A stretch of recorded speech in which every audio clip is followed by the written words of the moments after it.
we fight every day when we go to work. We fight to improve our homes. We fight to provide for our children. Those are economic battles that we do every day. But if we came home and found our garage on fire, then the economic battle is put aside. And now we're trying to save the house. And the fight has changed. So while I'm fighting for my rights, while I'm standing up for my identity, if I see a tank rolling down my street that doesn't have a US flag on it, I got bigger issues now. My house is on fire. So now I'm going to wrap my arms, intertwine my arms with a Trumpophile to defend this country. We're going to bury our differences now and fight for common ground. I hope we haven't gotten past that. Welcome to Peter and Phil's Courageous Conversations, a podcast addressing race relations and social issues in hopes that you'll be inspired to do the same. Now, let's begin our conversation with your hosts, Dr. Peter Weinstein and Dr. Philip Nelson.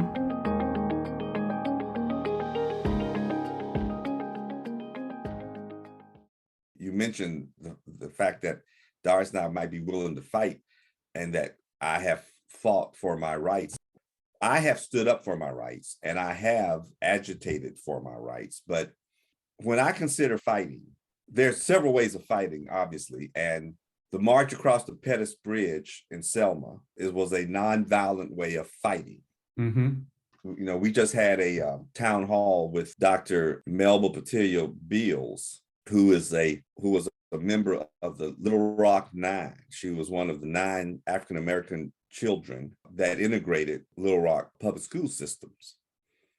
And that was a fight. I mean, I can't imagine an 8-year-old girl going to school and having to walk through a crowd of people who are threatening to hang her, who have ropes, and who actually chase her, and they have to hide her in the basement of the school.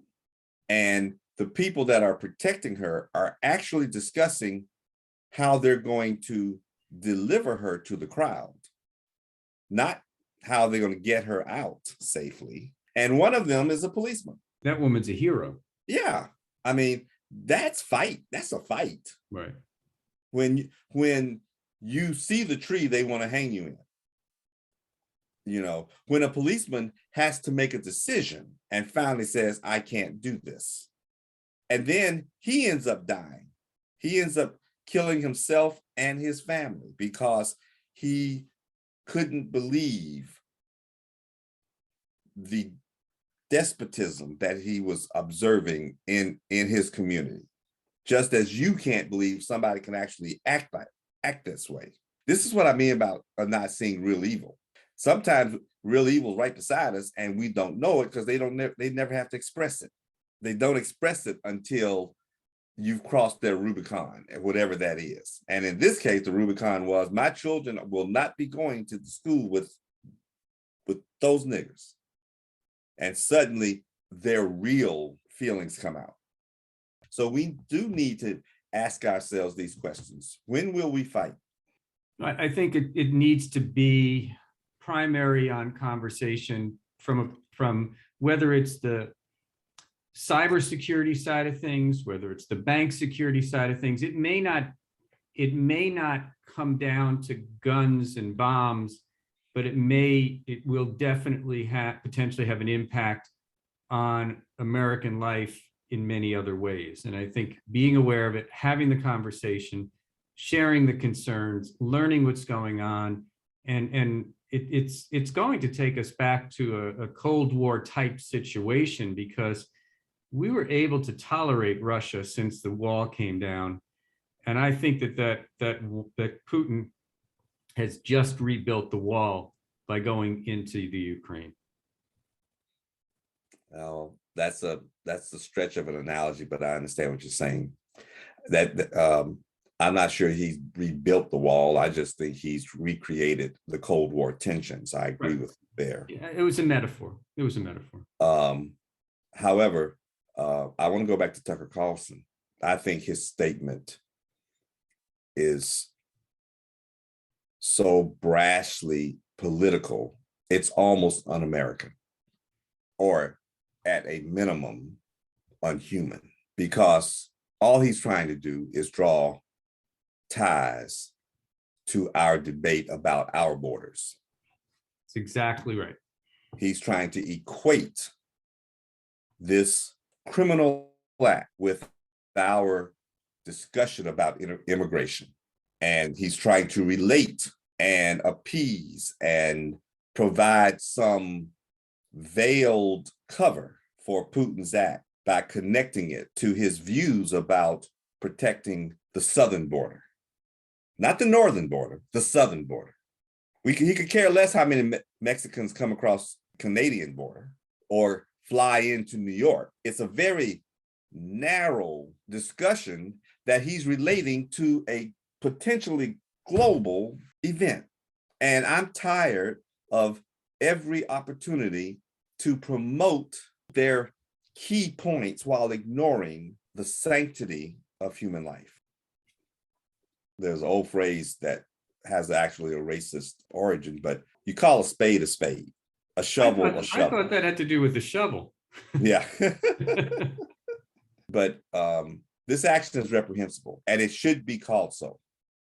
And yet that statement that Tucker Carlson just made, all he's trying to do is protect his border, is akin to McConnell saying, I want President Obama to fail. Yes. That statement just says, I have to find a way to undermine the position of this president so that I can create room for the possibility that you might vote for my guy next time. This is almost worse than the senator who said, I don't support Obamacare, but I do like the Affordable Health Care Act. Because it helped me get treatment for my wife. He didn't even know there wasn't a difference. Well, the Trumpophiles like Bannon and Carlson have been pro-Russia, overtly pro-Russia when it comes to the Ukraine. And I understand that. And, you know, Trump has a tent of people that support him for different reasons. And everybody who is a Trumpophile doesn't understand some of the more insidious beliefs of Trump. But O'Bannon has been very clear that he believes we have to burn down the system and then restore it. So of course, who better to help us than Russia? They want that too. Mm-hmm. And they want to place their own oligarch in our presidency. That is a bridge too far for me. I choose to change the system within the system. I choose to improve the system, understanding that it will take a long time, understanding that I need your help, understanding that I didn't build it, so I don't know where all the traps are. And some of us will continue to be caught in the traps until we're able to identify the traps. But if it's the messiest, most confusing government in the world, but still the best, at least I now have a voice that somebody's trying to take away. So it's up to me to fight. There are different kinds of fights, but you know, it's kind of like we fight every day when we go to work. We fight to improve our homes. We fight to provide for our children. Those are economic battles that we do every day. But if we came home and found our garage on fire, then the economic battle is put aside. And now we're trying to save the house. And the fight has changed. So while I'm fighting for my rights, while I'm standing up for my identity, if I see a tank rolling down my street that doesn't have a US flag on it, I got bigger issues now. My house is on fire. So now I'm going to wrap my arms, intertwine my arms with a Trumpophile to defend this country. We're going to bury our differences now and fight for common ground. I hope we haven't gotten past that. I hope that we don't believe in Trump's rhetoric so much that we can't be Americans? Well, I think it's interesting how this is a continuation of the Trump discussion, when I think many of us hoped that with a new era, we would have new things to talk about. But I do think this is a It's continuation. only a continuation because he has usurped control of a major network. Right. He has replaced the machinery of a major party in a two-party system. Imagine that the RNC validates the insurgency and the minority whip has to get up and say, we don't agree with this, who is supposed to be one of the leaders of the RNC. How does that happen? So yes, I am saddened and disappointed that they're effective enough to continue this distracting narrative. And I'm sick of it and I'm tired of it. I'm wondering if we even want to highlight it in this discussion. Well, I have a feeling that this conversation about the Ukraine is not going to be our last one. And it's really up to us to decide whether we want to focus on the current crisis and what the future will look like, rather than looking back at the crisis that was created that probably ultimately led to the invasion of the Ukraine. I'm not sure you answered my question. Yeah, no, I think I did. I think everything that happened in those 4 years helped validate what's going on right now. I do have concerns. I'm trying to make the connection. You kind of lost me there, but no, my point is that the actions of 2016 to 2020 allowed for the actions of that and encouraged the actions that occurred last week when Putin invaded the Ukraine. Well, I'm not sure about that. I think this is a local squabble that's gotten out of hand. And I'm not sure that we encouraged it or allowed it or did anything. I'm not sure, but I do agree that that during that time, we didn't put any obstacles in the way of that. Right. You know, as I said, this is mostly of Putin's making. And whoever was president, if Clinton had been president, then I have a feeling that she may have delayed this. Because they definitely didn't like each other. But on the other hand, she may have sparked him. He may have done it sooner just to create problems for her, just to thumb his nose at her. I don't think anybody can say one way or the other. All I know is that it is clear after Trump met with Putin that Putin was the bigger man. It is clear that if he had decided to move forward, then Trump would have done nothing. Mm-hmm. I'm not even sure he would have been effective in bringing NATO in, because NATO couldn't talk to him either. I mean, he almost disrupted NATO. First, he comes in and says they are a obsolete force and they're not paying their way. And then he pisses half the leaders off. And then he turns around and says, you know, we're good, guys. You know, I got it. I got the budget all straightened out now. Now everybody's paying what they're supposed to be paying and stuff. And because he said so, it's over. I think it was Putin's moves are immaterial. I actually think that during that period, that's when he was stashing his billions of dollars to the side. That's when he was making plans. Yep. I think it took that long. It takes a while. He didn't just think this up last month. No. He's been boiling for a while, ever since the president of Ukraine won.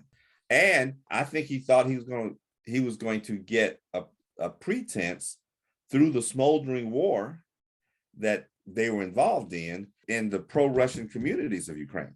But I don't think Trump's influence, one way or the other, really had an impact on the timing or even the preparation here.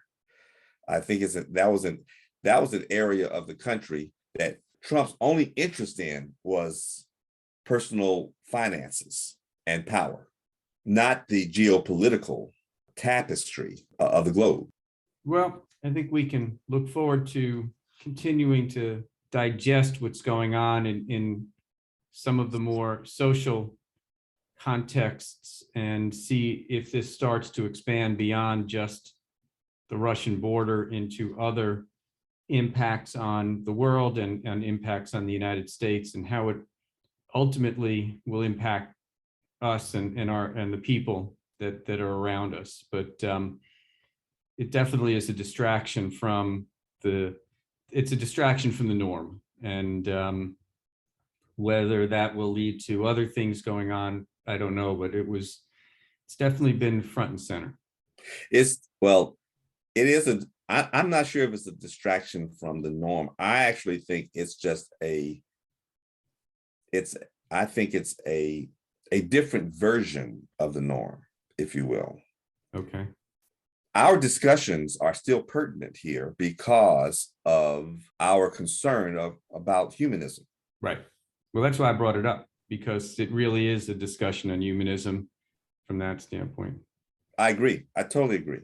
And I never thought you and I would opine about geopolitical politics, but well, that's basically the premise of my point, is that we were so focused on our own world, yeah, and then all of a sudden the rest of the world got involved.